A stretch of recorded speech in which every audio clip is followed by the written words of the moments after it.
ओम शांति। भगवत गीता श्लोक क्लास में आज देखते हैं सामाजिक और धार्मिक समस्याएं और तीसरे अध्याय के आधार से उनका समाधान।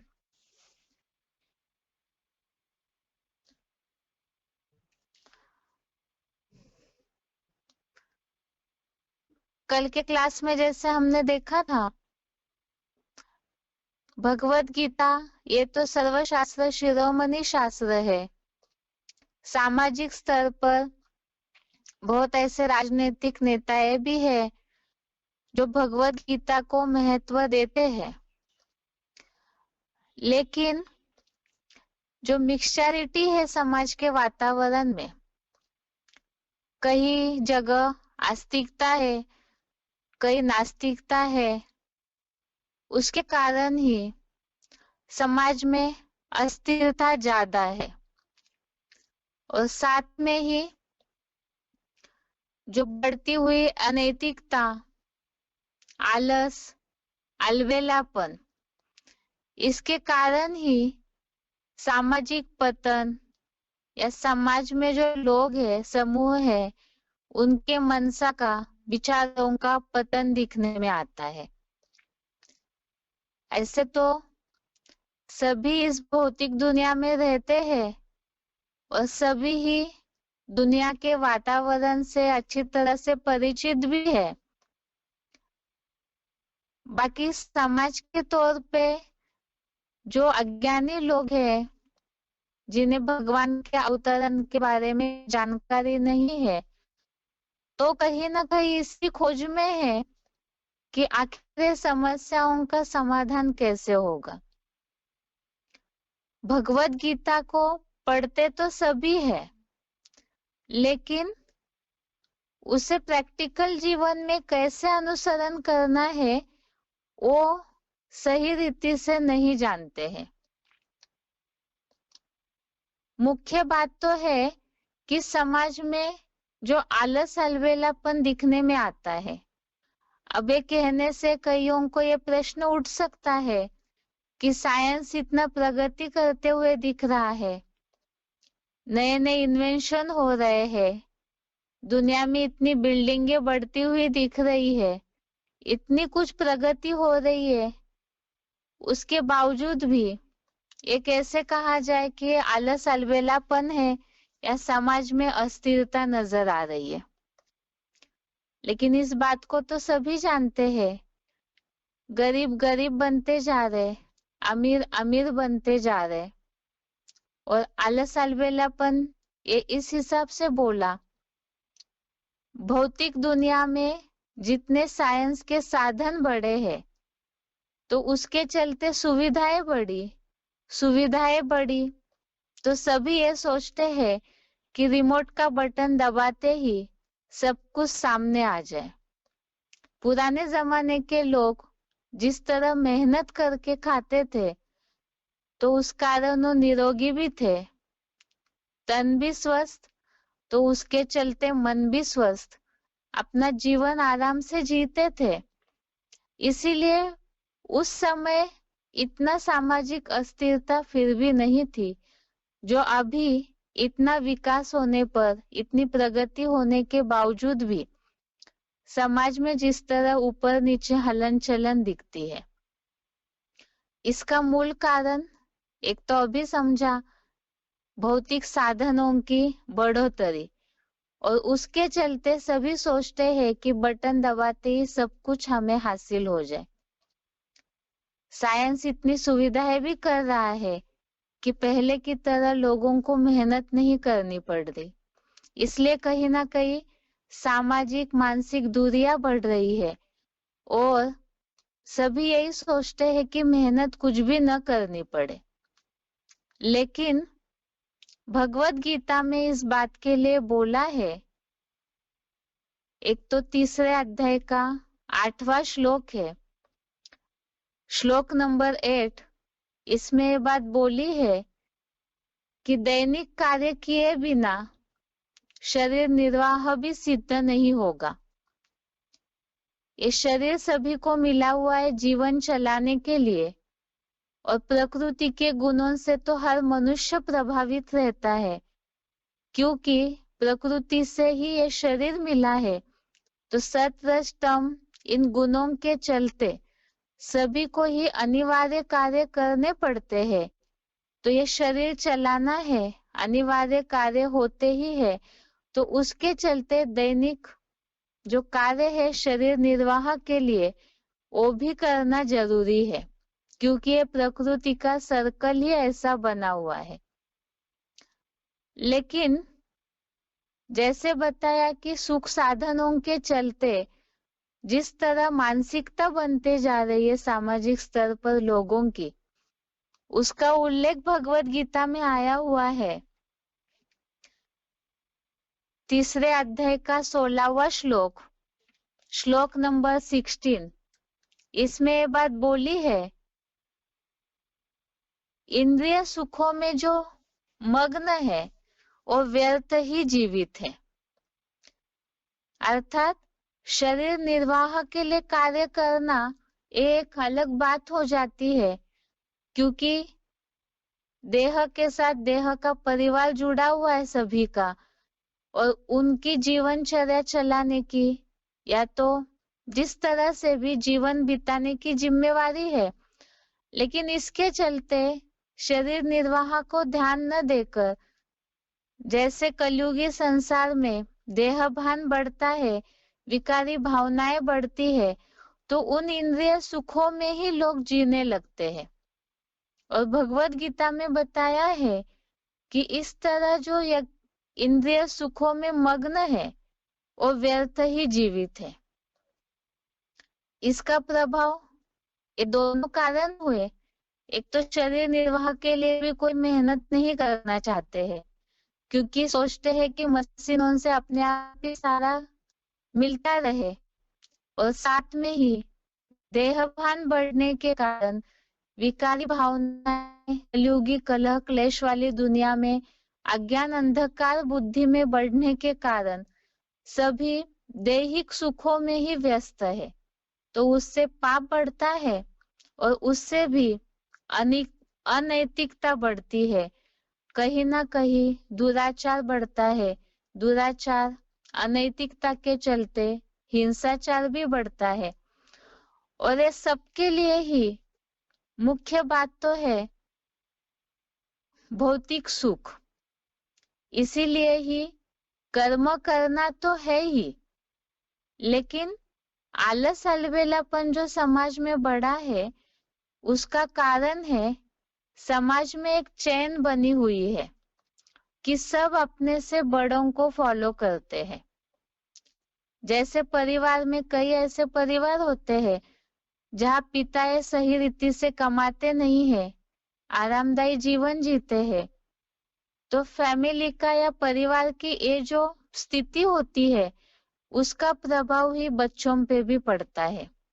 बहुत कम ऐसे विरले परिवार होते होंगे जो बच्चे इन सब बातों को निगलेक्ट करके अपने जीवन में आगे बढ़ते होंगे, लेकिन ज्यादातर ऐसे होता है कि परिवार को देखते हैं, बड़ों को देखते हैं, स्कूल कॉलेज में जाते हैं तो टीचर्स को देखते हैं, और इससे भी अलग समाज को चलाने वाले जो बड़े लोग हैं उनके भी कहीं ना कहीं चलन का, कृत्यों का, कर्मों का प्रभाव समाज पे रहता ही है। इसीलिए ही कर्म करना जरूरी है। अगर आलस अलबेलापन है तो जीवन में सफल नहीं हो पाएंगे। इसी के लिए ही आदर्श के रूप में ही भगवत गीता में ये बात आई है। जैसे 3 अध्याय का 24वां श्लोक है, आलस के लिए ये जो बात बोली हुई है 23वें श्लोक में कि आलस अलबेलापन के चलते ही सभी ऐसे हो रहे हैं। लेकिन भगवान जिनको पाने के लिए कुछ भी योग्य नहीं है इस संसार में, सब कुछ प्राप्त है, तीनों लोकों का मालिक है, त्रिकालदर्शी त्रिकाल ज्ञानी है, उसके बावजूद भी भगवान इस सृष्टि पर आकर के ही कर्मों में लगे हुए हैं। जो तीसरे अध्याय का 22, 23, 24 श्लोक है, इसमें भगवान के कर्मों का महत्व बताया है कि उन्हें कुछ चाहिए नहीं तो भी वो कर्मों में लगे हुए हैं। लेकिन मनुष्य, उनके साथ तो देह जुड़ा हुआ है, जीवन के साथ जीवन चलाने के लिए कार्य तो करने ही पड़ते हैं। अगर मनुष्य इस तरह अलबेले हो जाएंगे तो उसी के चलते ही सामाजिक अस्थिरता या समाज का जो चक्र है वो बिगड़ रहा है। क्योंकि बहुत ऐसे बड़े लोग हैं, धनवान है, तो उसके चलते जिस तरह कर्मों में ध्यान देना है वो नहीं देते हैं। साथ में और बातें उसके साथ जुड़ जाती है जो सामाजिक अस्थिरता निर्माण होती है। तीसरे अध्याय का 21वें श्लोक में इसी के लिए बात बोली हुई है कि जैसे जैसे बड़े लोग कर्म करते हैं तो उसका असर ही दूसरे अनुगामी भी करते हैं। यहाँ तो खास भगवान के लिए बताया कि भगवान इस सृष्टि पर आकर के ऐसे श्रेष्ठतम कर्म करते हैं, और इसी तरह से ही समाज में भी जो बड़े लोग हैं और जैसा कर्म करेंगे उसका प्रभाव उनको जो फॉलो करने वाले हैं उन पर भी पड़ेगा। तो ये समाज का उद्धार तभी हो सकता है, एक तो शरीर निर्वाह के लिए सभी अपने कर्मों में लगे रहे, दूसरा इंद्रिय सुखों में व्यस्त होकर के जो पापाचार या दुराचार बढ़ता है, व्यर्थ ही जीवित है, अर्थात ही पाप कर्म बढ़ते हैं उससे, तो उससे मुक्त होंगे तो भी समाज में कहीं ना कहीं अनैतिकता रुक जाएगी। और साथ में ही बताया कि भगवान को कुछ चाहिए नहीं तो भी वो कर्मों में लगे हैं इस संसार के उद्धार के लिए, संसार में नया परिवर्तन लाने के लिए। तो इसी तरह से जो समाज के सुधारक है वो इस बात को अगर गहराई से समझते हैं तो उसका असर ही जो नीचे नीचे जो चैन जुड़ी हुई है समाज में, तो उन पे भी जरूर होगा, क्योंकि सभी बड़ों को ही देखते हैं तो उसका असर होने के कारण जरूर परिवर्तन कहीं ना कहीं होगा ही। इसके अलावा अगला है धार्मिक समस्याएं। धार्मिक समस्याओं में सबसे पहली बात, ये तो व्यक्तिगत समस्याओं से ही जुड़ी हुई बात है। एक तो धर्म के चलते लोग धार्मिक जो भी प्रक्रियाएं करते हैं वो इसीलिए करते हैं ताकि मन शांत हो जाए। लेकिन इसके बावजूद भी जिस तरह से धर्म के नाम पर आडंबर दिखते हैं या जो भी ऐसे धार्मिक जगह पे जुड़े हुए हैं, उसके बावजूद भी जो मन की सही शांति अनुभव होनी चाहिए वो अनुभव नहीं होती है। उसका मूल कारण है मन एकाग्र न होना। और दूसरा, मन एकाग्र न होने का कारण ये तो बताया, अलग अलग जगह पे मन भटकता है। एक तो इंद्रिय सुखों में ही सब व्यस्त रहते हैं, इंद्रियों को पहले नियंत्रित करना जरूरी है। भगवत गीता में इसके लिए ही जो तीसरे अध्याय का 40वां श्लोक बताया है कि पहले इंद्रियों को नियंत्रित कर, ज्ञान योग के नाशक है। इसीलिए ही इंद्रियों से ही विकारी भावनाएं निर्माण होती है, तो उन भावनाओं को जो बुद्धि का नाश कर देती है, उन भावनाओं को नष्ट करने के लिए ही पहले इंद्रियों पे कंट्रोल हो। क्योंकि धार्मिक कोई कार्य करना है, मन की शांति चाहिए, इसलिए धार्मिक कार्य होते हैं।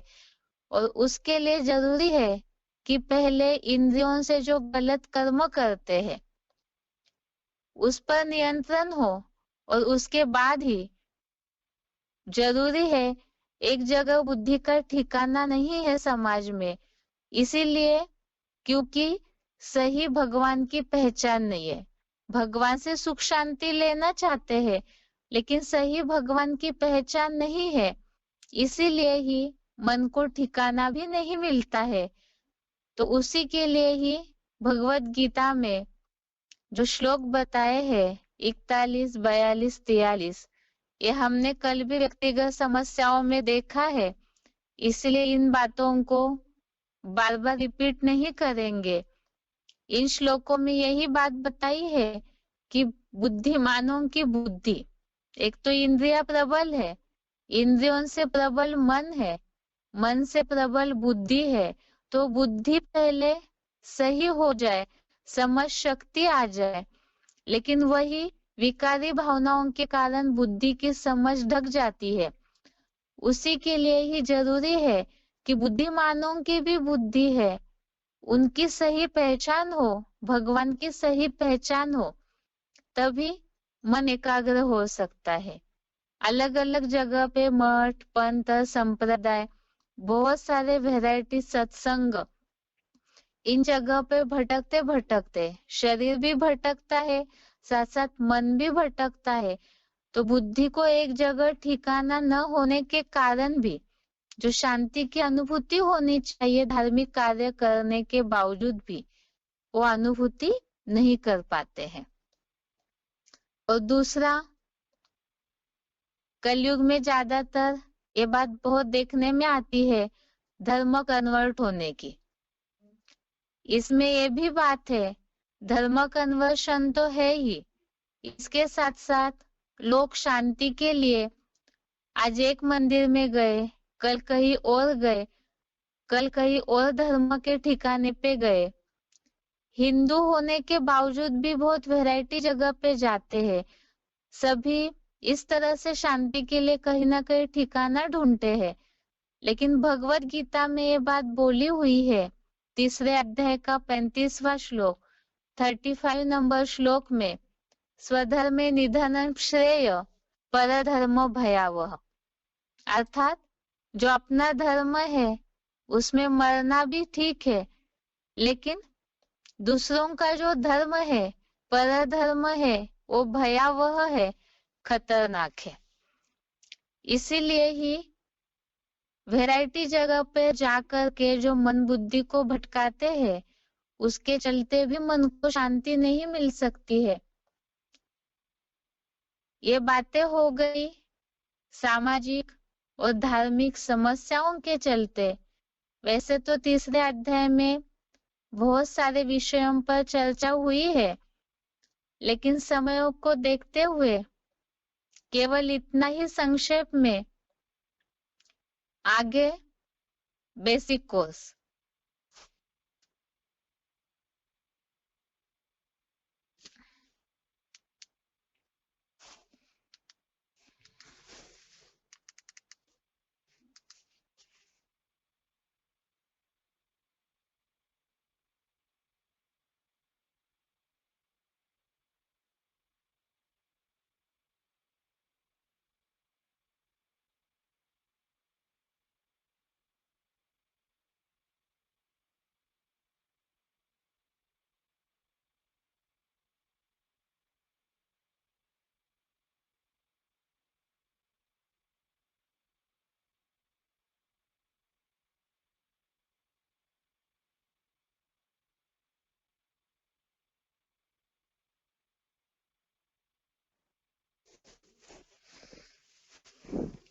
बेसिक कोर्स में कल बात चल रही थी हमारी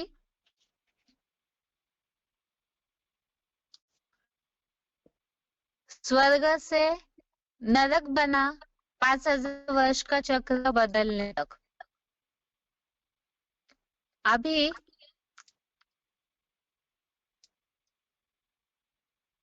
कल के क्लास में जैसे हमने देखा था कलयुग के बाद क्या होगा, इसमें खास बात है कि प्रकृति तो तामसी दुग्धाई है, और 5000 वर्ष की घड़ी में हम कहाँ तक पहुंचे हैं यह हमें जानना जरूरी है।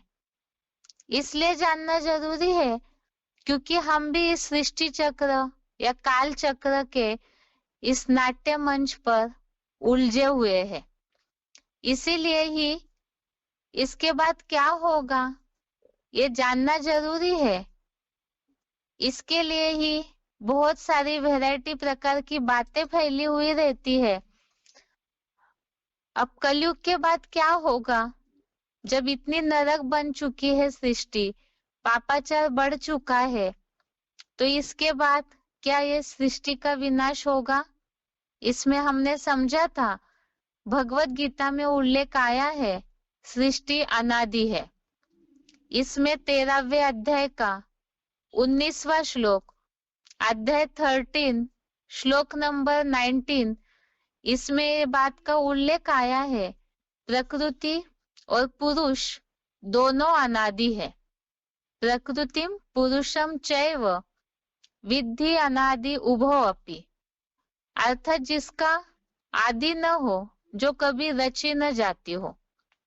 अनादि का अर्थात यह है कि जो कभी शुरुआत न हुई हो, अर्थात ही रची नहीं जाती है। जैसे मनुष्यों का तो जन्म होता है, लेकिन सृष्टि ये चक्र जो है अविरत चलते रहता है। फिर रही बात विनाश की, जो बातें फैली हुई है उसका क्या, तो बताया एक केवल एक महान परिवर्तन हो जाता है इस सृष्टि में। तमो प्रधानता, विकार, जो चरित्रहीनता इतना बढ़ जाती है कि उसके चलते ही परिवर्तन होना जरूरी है। अब ये जो सृष्टि का नाटक है, ये हर 5000 वर्ष के बाद रिपीट होता है। ये चक्र या नाटक रिपीट होता है। इसका प्रूफ भगवत गीता में आया है, 8वें अध्याय का ही 19वां श्लोक, अध्याय 8 श्लोक नंबर 19, जिसमें ये बात आई है, भूतग्रामः स एवायम् भूत्वा भूत्वा प्रलीयते। इसमें प्रलीयते शब्द का अर्थ शास्त्रकारों ने अलग रीति से लिया कि आत्मा पूरी तरह से लीन हो जाती है। वास्तव में इसे आगे समझेंगे हम।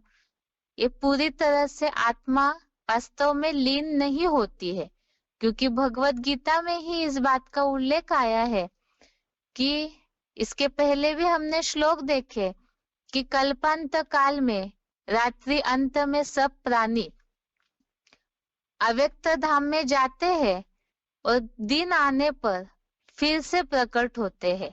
और ये भूतवा भूतवा, ये जो बात आई है, अर्थात ये चक्र जो है वो बार बार चलता है।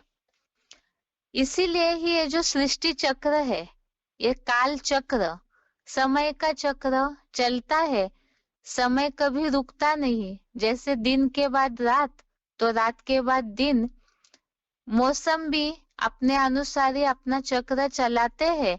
तो इसी तरह से ही ब्रह्मा का दिन और ब्रह्मा की रात में हमने इस बात को समझा कि सतयुग त्रेतायुग रूपी स्वर्ग है दिन, और द्वापर युग और कलयुग ये दोनों है रात। दिन के बाद रात आई, अब रात के बाद दिन भी आना जरूरी है, क्योंकि ये जो वर्ल्ड की हिस्ट्री हमने सुनी, ज्योग्राफी हमने देखी, जो भगवान इन सारे रहस्यों को अभी आकर के क्लियर कर रहे, स्पष्टता दे रहे हैं, तो ये रिपीट होते ही रहता है। इसका मतलब प्रश्न है, फिर कलयुग के बाद क्या होगा? जैसे कलयुगी दुनिया तो नरक है पूरी तरह से, तो ये कलयुगी दुनिया नरक से स्वर्ग बनना जरूरी है, क्योंकि रात के बाद दिन आना जरूरी है, जैसे दिन के बाद रात आई है। अर्थात ही जो रौरव नरक है ये सृष्टि, वो बदल करके स्वर्ग होना जरूरी है। मनुष्य जो असुर समान बन गए हैं, वो देवता बनना जरूरी है।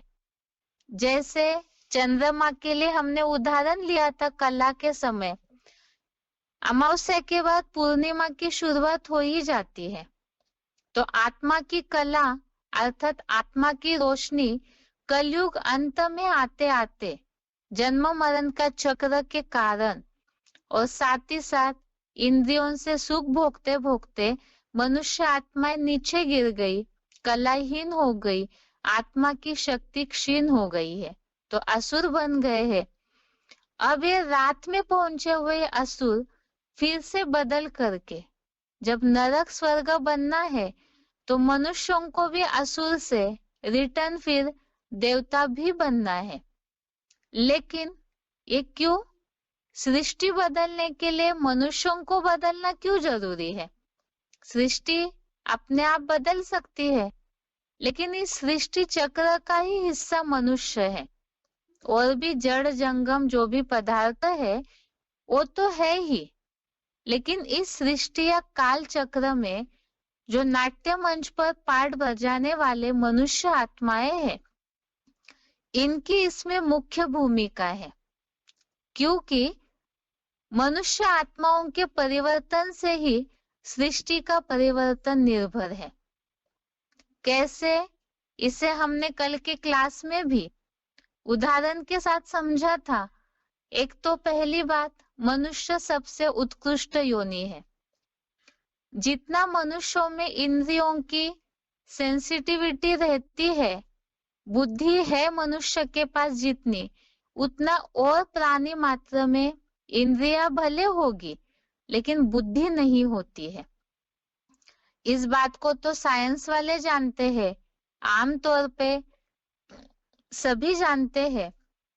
मनुष्य ही बिगड़ता है तो सृष्टि बिगड़ती है।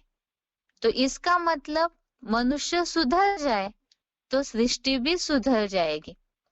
इसके लिए हमने कल उदाहरण देखा था, जैसे पुराने जमाने में ऋषि मुनियों के आश्रम पे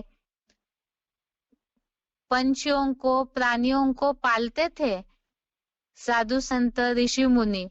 तो ऐसे हिंसक प्राणी और अच्छे सीधे साधे प्राणी भी, गाय, शेर और बकरी एक घाट पर पानी पीते थे, ऐसे कहा जाता है। तो इसका मतलब मनुष्यों के वाइब्रेशन का ही असर है। मनुष्यों के वाइब्रेशन में रहने वाले प्राणी भी ज्यादा बीमार पड़ते हैं, क्योंकि मनुष्य बुद्धि की, मन की विचारधारा से नीचे गिरता है तो उसका असर सब पे होता है। और इसका तो खास फ्रेश उदाहरण है समाज में, वातावरण में फैलने वाला प्रदूषण। ये भी तो मनुष्य ही निर्माण कर रहे। जैसे स्थूल प्रदूषण, चाहे ध्वनि प्रदूषण, अलग अलग प्रकार के प्रदूषण निर्माण हो रहे हैं, तो इसी तरह से ये वाइब्रेशन में भी करप्शन पैदा करके मन बुद्धि मनुष्य की इतनी करप्ट हो गई है, जिससे जो वाइब्रेशन निकलते हैं वो भी करप्ट अर्थात खराब हुए हैं, जिसका ही असर इस सृष्टि चक्र पर पड़ता है। इसीलिए ही अब मनुष्यों को बदलना जरूरी है। लेकिन बदले कैसे? मनुष्य बदले कैसे? अगर मनुष्यों में खुद ही इतनी ताकत होती तो फिर द्वापर युग से वैरायटी महात्माएं आए, अपने अपने समय पर यथाशक्ति जो उन्होंने प्रयास किया कि मनुष्यों के दुखों को रोक सके, लेकिन ऐसे हुआ नहीं और ही सृष्टि नीचे गिरते गई। अब टॉपिक है कि इस सृष्टि को नरक से स्वर्ग कौन बनाएगा। इस बात का जरूर ध्यान रखें। वैसे तो गीता क्लास में सभी जो ज्ञान समझे हुए हैं वही है, लेकिन बेसिक कोर्स इस हिसाब से समझाया जा रहा है ताकि नए जिज्ञासुओं के मन में इस तरह के प्रश्नों की क्यूरियोसिटी निर्माण करवानी चाहिए। यदि हम सीधी सीधी बातें बताएंगे तो उतना इंटरेस्ट नहीं आएगा। अभी ये सृष्टि को नरक से स्वर्ग कौन बनाएगा? क्योंकि तमो प्रधान पति सृष्टि है, आसुरी गुणों वाली है, और मनुष्य सतो प्रधान देवता मनुष्यों को बनाना है। मनुष्य को ही अगर बदलना होता तो सब आज के समाज में इस बात को जानते हैं, कहीं ना कहीं चाहे कितने भी सद्गुणी हो अभी के समाज के हिसाब से, तो भी कहीं ना कहीं तामसीपना, अज्ञानता सभी में ही परसेंटेजली नंबरवार है। अगर ऐसे नहीं होता तो ये सृष्टि में जो दुख, अशांति बढ़ते जा रही है वो बढ़ती नहीं। इसीलिए ही स्रोरो नरक को स्वर्ग बनाने का महान परिवर्तन का कार्य कोई भी मनुष्य आत्माएं नहीं कर सकती है। ये बात तो हमने पहले देखी। द्वापर युग से इतना जो पतन हुआ है इससे ही सिद्ध होता है, या तो कलयुग अंत में भी जो वैरायटी प्रकार के बहुत सारे सत्संग, मठ, पंथ, संप्रदाय बहुत कुछ दिखता है जो समाज के परिवर्तन के कार्य में लगे हुए हैं, लेकिन मूल रूप में मनुष्य में देहभान इतना है, तो इसीलिए ही जो खुद नरक के सदस्य है तो वो इस सृष्टि का परिवर्तन नहीं कर सकते हैं, और ये कार्य केवल भगवान ही कर सकते हैं। ये कैसे? इसका प्रूफ भी भगवत गीता के आधार से ही देखते हैं। भगवत गीता में उल्लेख आया है 9वें अध्याय का 10वां श्लोक, अध्याय 9 श्लोक नंबर 10। इसमें ये बात आई है, मया अध्यक्षेन प्रकृति सूयते सचराचरम हेतु नानेन कौन्तेय जगत विपरिवर्तते। श्लोक में मया अध्यक्षेन और जगत विपरिवर्तते 9वें अध्याय का 10वां श्लोक है, और ये दोनों शब्दों में हाईलाइट किया हुआ है। मया अध्यक्षेन अर्थात मेरी अध्यक्षता में ही ये जगत विपरिवर्तते अर्थात विपरीत गति में परिवर्तित होता है। वो कैसे? सतयुग से लेकर के कलयुग आने तक सृष्टि नीचे ही गिरते गई। सतयुग स्वर्ग तो था, लेकिन जन्म मरण के चक्र में आते आते और द्वापर युग से तो देहभान बढ़ा, विकार बढ़े, अनेकों का संग का रंग बढ़ा, मिक्सचरिटी हो गई मत मतांतरों में। उसके कारण ही दिन प्रतिदिन सृष्टि पतन की ओर ही गई, नीचे ही गिरते गई। अब विपरीत दिशा में परिवर्तित होना अर्थात अब तक तो उतरती कला ही होते आई, अर्थात ही विपरीत दिशा अर्थात नरक से स्वर्ग बनना है तो अब उल्टा होना है, जो गिरे हुए हैं उन्हें ऊपर चढ़ना है। और ये कार्य सभी को, जो नीचे गिरे हुए मनुष्य है उनको ऊपर चढ़ाने का, साथ में ही सृष्टि का जो तमो प्रधानता में हालत है, जर्जरीभूत हो चुकी है, उसे भी पूरी तरह से परिवर्तन करने का कार्य विपरीत दिशा में अर्थात गिरे हुए से ऊपर उठाने का कार्य, चढ़ती कला का कार्य एक भगवान ही करते हैं, जो नरक को स्वर्ग बनाते हैं। अब बहुतों को ये प्रश्न आएगा, समाज में ऐसे बहुत लोग हैं, वो ये सोचेंगे कि इतने सारे जो भक्ति के द्वारा आजकल तो बहुत सारे टीवीज में चैनल्स निकले हैं जिसमें सब जगह पे कहीं ना कहीं सत्संगों में बहुत सी बातें बताई जाती है जिससे मनुष्यों का जीवन बदल जाए। वेद, शास्त्र, भक्ति मार्ग के बहुत सारे ऐसे साहित्य है जिसमें मनुष्य जीवन के बदलाव के रास्ते बताए हुए हैं, लेकिन क्या इससे अभी तक समाज में कोई बदलाव दिख रहा है? नहीं दिख रहा है। इसी के लिए ही, क्योंकि कोई भी मनुष्य ये बात हमने बहुत बार पहले भी देखी। जन्म मरण के चक्र में आने वाले मनुष्य कोई भी ना कोई रहस्यों को सुलझा सकते हैं और ना ही इतना बड़ा जो मनुष्यों का अथाह सागर है कलयुग अंत में, तो उसमें भी परिवर्तन नहीं ला सकते हैं, क्योंकि ये केवल भगवान का ही कार्य है। जैसे कचड़े को सुखाने की क्षमता केवल सूर्य में ही होती है, तो ये रो रो नरक बन चुकी है सृष्टि। इसमें चारों तरफ ही विकारों की बदबू है, सब जगह वाइब्रेशन का कचड़ा ही कचड़ा है। तो ऐसी सृष्टि को केवल जो सूर्य है भगवान, भगवत गीता में भी भगवान का सूर्य के नाम से उल्लेख आया है, तो भगवान ही इस सृष्टि के कचड़े को पूरी तरह से नष्ट करके परिवर्तन कर सकते हैं। अब चलिए मान भी लिया कि भगवान ही इस सृष्टि पर ऐसा कार्य कर सकते हैं, क्योंकि समाज की हालत देख के कई जिज्ञासु फट से इस बात को स्वीकार भी कर लेंगे, मान भी लेते हैं कई लोग कि हाँ भगवान को ही ये कार्य करना पड़ता है। लेकिन वो कैसे करेंगे? कई सोचते हैं कि भगवान तो सर्वशक्तिवान है, तो वो अपने स्थान पे बैठ के ही अपना सारा कार्य कर लेंगे।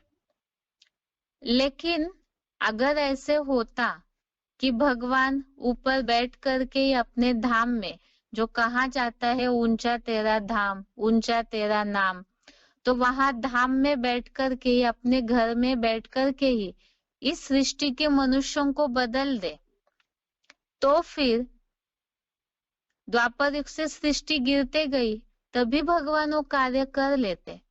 लेकिन वास्तव में ये बात हमने पहले भी देखी, पूरी सृष्टि का पतन होने तक भगवान इस सृष्टि को देखते हैं कि मनुष्य कहाँ तक अपने आप को गिराते हैं। और भगवान के कार्य की पहचान का उल्लेख भी भगवत गीता में ही आया हुआ है।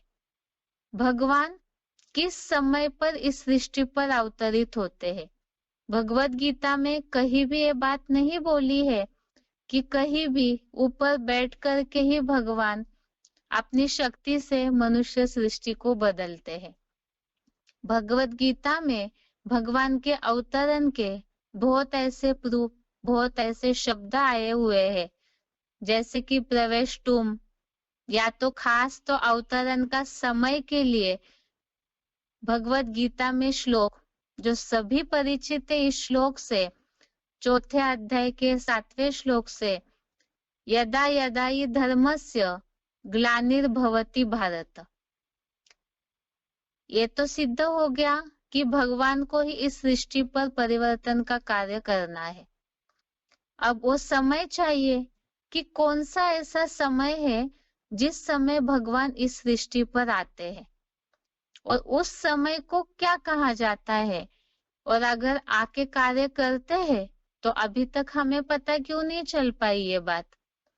तो उसी के लिए ही ये श्लोक तो सभी जानते हैं, महाभारत, गीता ज्ञान, गीता के बारे में तो समाज में सभी इस बात का उल्लेख है।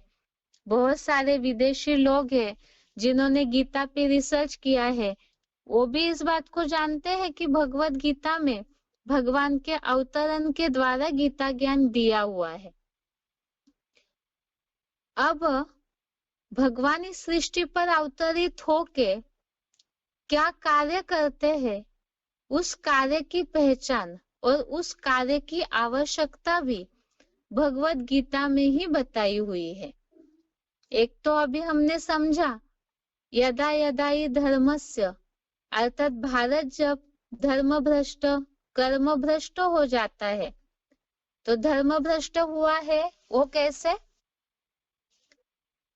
ये जो भी द्वापर युग से धर्म आए, जब तक केवल धर्म थे तो फिर भी थोड़ा सा सृष्टि थमी थी, लेकिन कलयुग में इन धर्मों के छेड़े निकले, उन छेड़ों के साथ साथ वैरायटी जातियां निकली, उसके साथ साथ वैरायटी मठ पंथ निकले, और ये सारे ही ताल टालिया मठ पंथों में इतनी मिक्सचरिटी हुई कि लोग ही रास्ता भटकने लगे।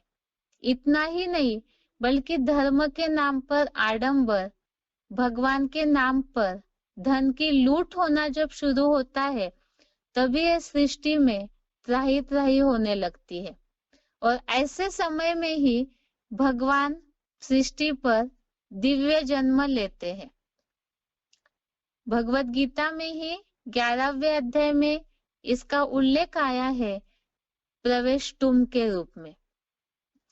अब भगवान का कार्य है, जिसके बारे में अध्याय 7 का 6वां श्लोक, अध्याय 7 श्लोक नंबर 6, इसमें इस बात का उल्लेख आया है कि भगवान इस सृष्टि पर जब धर्म भ्रष्ट हुआ भारत, तो उस समय भगवान सृष्टि पर आते हैं। तो ये समय के लिए सूचना दी कि जब ऐसे अवस्था होती है इस सृष्टि चक्र की, काल चक्र की, तो उस समय भगवान इस सृष्टि पर आते हैं और उनके कार्य की पहचान दी। भगवान ही इस जगत का उत्पत्ति करता, विनाश करता है। उत्पत्ति करता अर्थात स्थापना की ओर इशारा दिया, और विनाश करता अर्थात जो श्लोक में भी शब्द आया हुआ है भगवत गीता में, विनाशायश्च दुष्कृताम, अर्थात जो दुष्ट है उनके विनाश के लिए। तो ऐसे दुष्टता, भ्रष्टाचार, पापाचार कलयुग में ही होता है, और उसके विनाश के लिए ही भगवान इस सृष्टि पर आते हैं। अब फिर प्रश्न उठेगा कि उत्पत्ति किससे करते हैं, क्योंकि अभी हमने सृष्टि अनादि है, इस टॉपिक में इस बात को समझा। सृष्टि तो अनादि है, रची नहीं जाती है। फिर यहाँ ये बात आई, भगवान उत्पत्ति करता है, स्थापना करता है, तो ये दोनों बातों में कुछ न कुछ विरोधाभास है। लेकिन ऐसे नहीं है।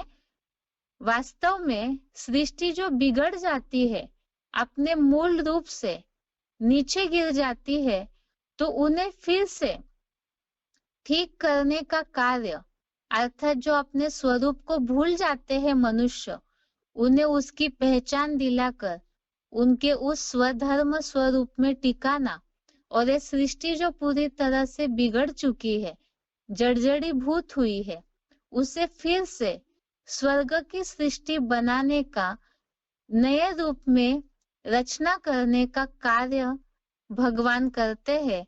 इसीलिए ही उसे उत्पत्ति करता या विनाश करता, यह भगवान का कार्य की पहचान है। अब फिर प्रश्न कि भगवान का कार्य समझ आया, समय भी समझ आया कि धर्म भ्रष्ट कर्म भ्रष्ट होती है सृष्टि, कार्य भी समझ आया, लेकिन वो स्थान भगवान आखिर कहाँ अपना कार्य करते हैं आकर, क्योंकि विश्व तो बहुत बड़ा है। उस स्थान के लिए भी बताया कि भारत भूमि पर ही भगवान का अवतरण होता है। क्यों? इसीलिए क्योंकि भारत में जितना अंतिम समय आने के बावजूद भी, कलयुग के इस त्राही त्राही होने वाले सृष्टि के बावजूद भी, भारत में ही कहीं ना कहीं आध्यात्मिकता, मिक्सचरिटी भले है, लेकिन कहीं ना कहीं आध्यात्मिकता बची रहती है। पवित्रता को महत्व देने की जो धारणा है, वो कुछ परसेंटेजली बची रहती है, और बाकी जो विदेशी धर्म खंड है, वो बाद में आते हैं, जिन्होंने सतयुग त्रेतायुगी दुनिया को देखा ही नहीं, तो उस पवित्रता को जानते नहीं। इसीलिए ही भगवान जो अविनाशी धर्म खंड है भारत, उस पर अपना अवतरण करते हैं। अर्थात ही ये तो समझ आया, अभी कलयुगी रो नरक है, धर्म भ्रष्ट कर्म भ्रष्ट हो चुका है, और अभी के समय में ही कलयुग का अंत और सतयुग की शुरुआत, इसके बीच का पीरियड जो सृष्टि चक्र के चित्र में, जिन्हें स्लाइड दिख रही है, जिनके पास बड़ा फोन है उन्हें फोन में दिख रहा होगा चित्र में, कि कलयुग का अंत और सतयुग की शुरुआत, इसके बीच का पीरियड जो है वो संगम युग के रूप में दो घड़ी के कांटों के बीच का बहुत छोटा सा समय दिखाया हुआ है, जिसे दो युगों के बीच का पीरियड अर्थात संगम युग कहा जाता है। ये संगम युग ही कलयुग का अंत और सतयुग के आदि के बीच का पीरियड ये संगम युग कहा है। वैसे देखा जाए, बहुतों को ये प्रश्न उठेगा, कई ऐसे जिज्ञासु बुद्धिशाली होते हैं, ऐसे तो सतयुग त्रेता के बीच का जो पीरियड है वो भी तो संगम है, त्रेता द्वापर के बीच में भी तो दो युगों की शुरुआत का समय तो संगम ही है। लेकिन ये कलयुग का अंत और सतयुग की शुरुआत, इसके बीच के पीरियड को ही महत्व क्यों दिया जा रहा है, इसे भी आगे समझते हैं। क्योंकि ये विशेष पीरियड इसलिए है क्योंकि ये भगवान के अवतरण का, भगवान के कार्य का समय है। और युगों में सृष्टि का इतना पतन नहीं हुआ था कि भगवान को आना पड़े, इसीलिए उनका इतना महत्व भी नहीं। इस समय भगवान जो सारे सृष्टि के परिवर्तनकार है, उनके कार्य का, उनके अवतरण का समय है। और ये अमूल परिवर्तन जो बड़े रूप में सृष्टि में परिवर्तन होता है, इसीलिए ही इस समय का महत्व दिया जाता है। ये संगम युग ही 100 साल का है और इस छोटे से 100 साल के गुप्त युग में भगवान आकर के गीता ज्ञान और राजयोग की शिक्षा के द्वारा जो नरक बने हुए मनुष्य है, उन्हें ही परिवर्तन करके देवी देवता बनाने का कार्य करते हैं। अर्थात भगवान आकर के, बहुतों को ऐसे लगता होगा सर्वशक्तिवान है तो उन्हें कुछ देरी थोड़ी न लगती है सृष्टि बदलने में, लेकिन भगवान आकर के कोई जादूबाजी तो करते नहीं है। वो बुद्धि का मनुष्यों के पतन हुआ है, बेसमझी बढ़ी है, अज्ञान अंधकार बढ़ा है, तो उसे ही परिवर्तन करने का ज्ञान गीता के द्वारा देते हैं, और जो ही राजयोग के नाम से जाना जाता है। और इसी के द्वारा भगवत गीता में ही इन बातों का बार बार उल्लेख आया है कई श्लोकों में। परम पद की प्राप्ति, कर्म बंधन से मुक्त हो जाएंगे, कल्याण को प्राप्त हो जाएंगे, जीवन मुक्ति रूपी सिद्धि को प्राप्त होंगे। इस तरह से भगवत गीता में भगवान ने अपने कार्य की पहचान दी कि उनके रास्ते पर चलने वालों की इस तरह से प्राप्ति होती है। और यही कार्य भगवान करते हैं, दुख दर्दों से मुक्ति और जीवन में रहते हुए भी सुख शांति की प्राप्ति, इसका अधिकार या ये प्राप्ति का कार्य भगवान इस सृष्टि पर आकर के करते हैं। अर्थात जो उनके अवतरण का समय है संगम युग, उस समय भगवान आकर के इस कार्य को करते हैं। अब ये जो संगम युग है, इसमें जो राजयोग की शिक्षा लेते हैं उनको ही क्या कहा जाता है और भगवान किन के द्वारा ये कार्य करते हैं? भगवान के लिए बताया, वास्तव में वो कोई जादू नहीं करते हैं, ना ही ऐसा कोई ऊपर से प्रेरणा वगैरह देकर के अपना कार्य करते हैं, क्योंकि सृष्टि मनुष्यों की है, शरीरधारियों की है, तो उन्हें खुद को बदलना है मनुष्यों को, तो उसे बदलने के लिए ही भगवान को भी ओरली ज्ञान सुनाना होगा। इसीलिए ही भगवान इस सृष्टि पर आकर जिनके द्वारा अपना कार्य करते हैं, वो प्रजापिता ब्रह्मा अर्थात आदि माता और आदि पिता में प्रवेश करके भगवान अपना कार्य करते हैं, जिसके लिए ही हिंदुओं में कहा जाता है त्वमेव माताश्च पिता त्वमेव। आदिनाथिनी के रूप में जैनी लोग मानते हैं, मुस्लिम लोग एडम आदम हव्वा के रूप में मानते हैं, एडम ईव के रूप में भी उनकी अंग्रेजों में मान्यता है, तो इसी तरह हर धर्म वाले उनको मानते हैं, क्योंकि सभी धर्म वालों का उद्धार आकर के भगवान करते हैं। भले ही अलग अलग धर्म वाले अलग अलग नाम रूप से भगवान को जानते हैं, लेकिन भगवान के अस्तित्व के बारे में तो सभी मानते हैं कि भगवान का अस्तित्व है। और भगवान इसी सृष्टि पर अलग अलग नामों से ही, लेकिन एक ही व्यक्तित्व के द्वारा ज्ञान सुना करके यही मनुष्यों को सबसे पहले ब्राह्मण बनाते हैं। ब्रह्मा, प्रजापिता ब्रह्मा के मुख से ज्ञान सुन करके मुख वंशावली ब्राह्मण बनाए जाते हैं। जैसे कि भगवत गीता में भी 4 वर्णों का उल्लेख आया है। इसमें ही जैसे सतयुग से कलयुग तक 4 वर्ण है, देवता, क्षत्रिय, वैश्य, शूद्र।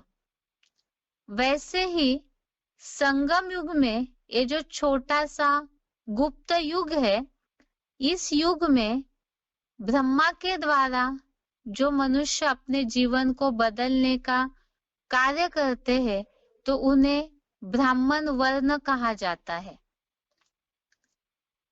ये जो ब्राह्मण वर्ण है, इसके बारे में ही वैसे देखा जाए तो विराट रूप का जो चित्र शास्त्रों में दिखाया जाता है, इसमें सतयुग, त्रेता, द्वापर, कलयुग के हिसाब से जो वर्णों की रचना है, तो विराट रूप में मस्तक समान देवताएं, भुजाएं समान क्षत्रिय, पेट और जंघाओं समान वैश्य और पांव के समान शूद्र दिखाए जाते हैं।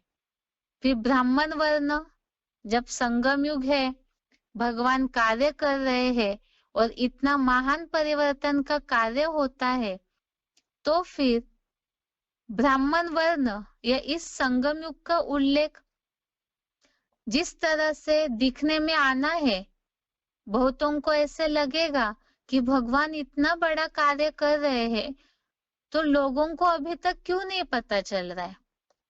लेकिन यही बताया कि ये भगवान का गुप्त कार्य है, जिसके बारे में बहुत से शास्त्रों में भी इस बात का वर्णन आता है, कहानियों में भी वर्णन आता है कि भगवान जब भी किसी को दर्शन देते हैं, तो कहीं ना कहीं कोई साधारण ब्राह्मण के रूप में, कोई ना कोई साधारण वेशभूषा में ही दिखने में आते।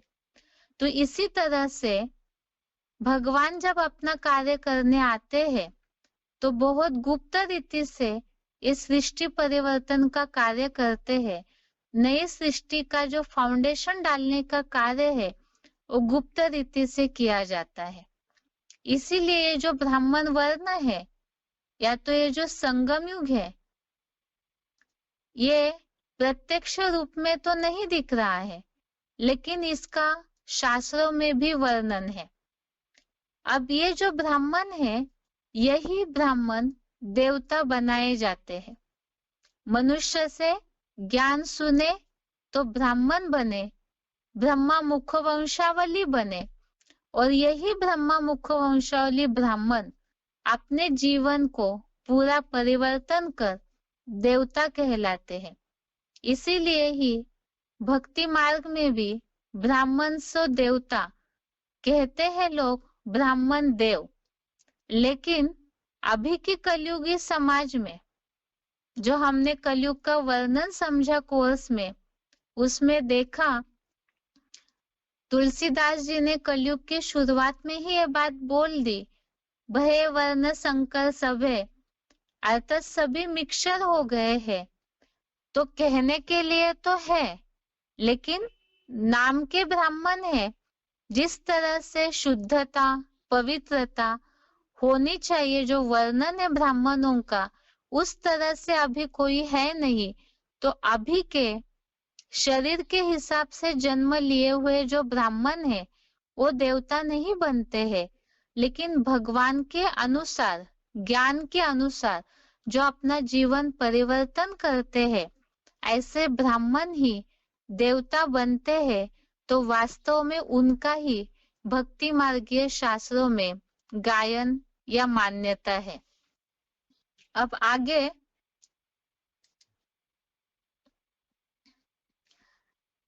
जैसे बताया कि ये बहुत छोटा सा गुप्त युग है, पुरुषोत्तम संगम युग, जिसके लिए हमने समझा कि और युगों में भी संगम तो होता है, लेकिन वहां पर इतना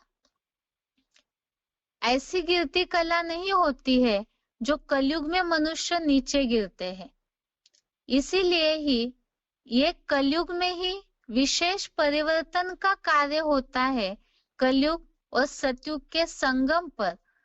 इसीलिए इसी संगम युग का गायन ही चढ़ती कला का गायन होता है, जो बताया कि यहाँ पर विशेष परिवर्तन यही है कि जो पूरा मनुष्य गिर चुका है नीचे, सतयुग से लेकर के कलयुग अंत तक की 84 जन्मों का चक्र लगाते लगाते मनुष्य आत्माएं पूरे नीचे गिरे हैं।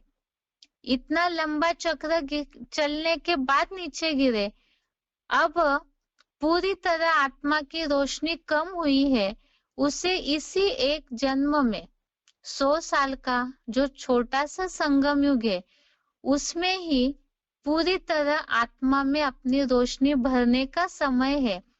इसीलिए ही इस चढ़ती कला के इस संगम युग को ही पुरुषोत्तम संगम युग कहा जाता है। पुरुषोत्तम संगम युग अर्थात ही पुरुष माना आत्माएं यह उत्तम अर्थात श्रेष्ठ बनते हैं इस संगम युग पर, और यही पुरुषोत्तम संगम युग का गायन ही, मान्यता ही यादगार के रूप में भक्ति मार्ग में पुरुषोत्तम मास के रूप में मनाया जाता है, जिसे ही कई लोग अधिक मास भी कहते हैं।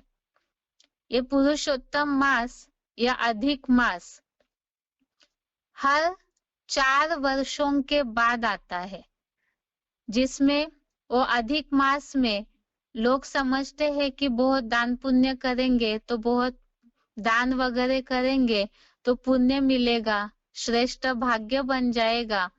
इस तरह से अलग अलग प्रकार से भक्ति मार्ग में मान्यता है। तो ये यादगार इसी बात का है कि हर 4 युगों के बाद जो सृष्टि चक्र का आवर्तन होता है, उसमें हर 4 युगों के बाद ये 5वां छोटा सा संगम युग है, जिसमें आत्माएं पूरे अपने जीवन को पूरा भाग्य बनाने का ये समय है, जिसमें चारों युगों का भाग्य मनुष्यों का बनता है, साथ में ही चढ़ती कला होती है। इसीलिए ही ये पुरुषोत्तम संगम युग कहा जाता है। दूसरी बात, और रीति से अगर इस युग का महत्व समझना है, इस समय का महत्व समझना है, तो जैसे सतयुग सोने समान श्रेष्ठ है, त्रेता युग कलाएं 2 कम हो गई तो चांदी समान श्रेष्ठ है, द्वापर युग तांबे समान, ताम्र समान, और कलयुग लोहे के समान हो जाता है। और इन चारों युगों की तुलना में संगम युग अति श्रेष्ठ है, अर्थात हीरे समान है, क्योंकि यह चढ़ती कला का युग है और साथ में ही मनुष्य जो पूरे नीचे गिर चुके हैं, कौड़ी समान बन चुके हैं, कौड़ी अर्थात बिल्कुल मनुष्य का जीवन वैल्यूलेस हो चुका है, तो ऐसे जीवन को ही ज्ञान योग के आधार से, परमात्मा के ज्ञान से मनुष्य इस जीवन को हीरे समान बना सकते हैं। इसीलिए इस संगम युग को ही हीरे तुल्य युग कहा जाता है। तो बाकी ये जो भी चारों युग है, या जैसे स्वर्ण, रजत, ताम्र, लोह, इनकी तुलना में हीरा जो है वो सबसे श्रेष्ठ और बहुत कीमती माना जाता है। तो ऐसे ही ये संगम युग भी सबसे श्रेष्ठ समय है।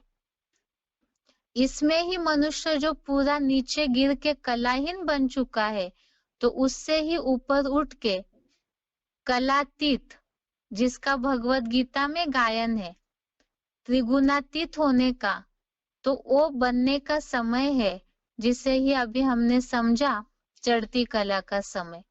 तो कैसे बनते हैं, उसकी क्या प्रोसेस है, वो स्टेज कैसी होती है, उसे कल के क्लास में देखेंगे।